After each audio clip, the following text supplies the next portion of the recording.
Продавачите на стари книги на кеот во центарот на Скопје до среда ќе мора да ги напуштат тезгите на кои продаваат со години. Од градот велат дека причината е тоа што немаат валидни документи. Дозволите кои некои од нив ги поседуваат датираат од минатото и се со истечен рок, повеќе од 8 години. Тоа значи дека градот мора да постапи согласно законските обврски да воспостави ред во користењето на јавниот простор, велат од град Скопје. Од плоштадот Македонија веќе се отстранети сите тезги на кои се продаваа крофни, костени, пуканки.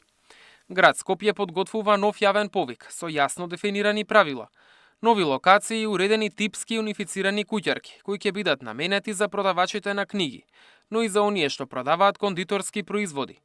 На повикот ќе имаат право да аплицираат сите заинтересирани, под еднакви и транспарентни услови, појаснуваат од градот. Бобан Јанков, еден од продавачите на стари книги, за Сител вели дека до 2018-та секоја година си подпишувале договори и уредно плаќале кирија, а од тогаш до денеска не им било понудено продолжување на договорот. Деновиве од градските инспектори усно им било кажано да се тргнат наредната недела.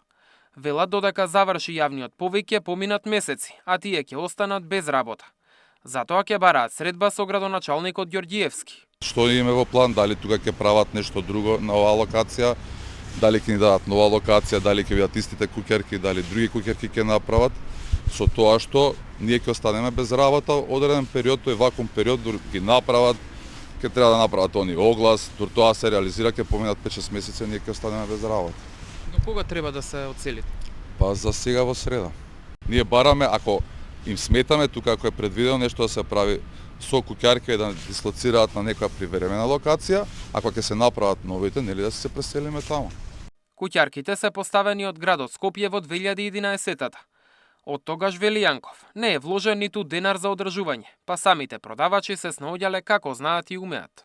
Сами ставаме олоци, секоја година, ако не можеме, секоја втора премачкуваме, гледате дрво е тоа, скапува, кражби, кршење стакла, ја веќе се откажав, пошто до сега 50 стакла сменив.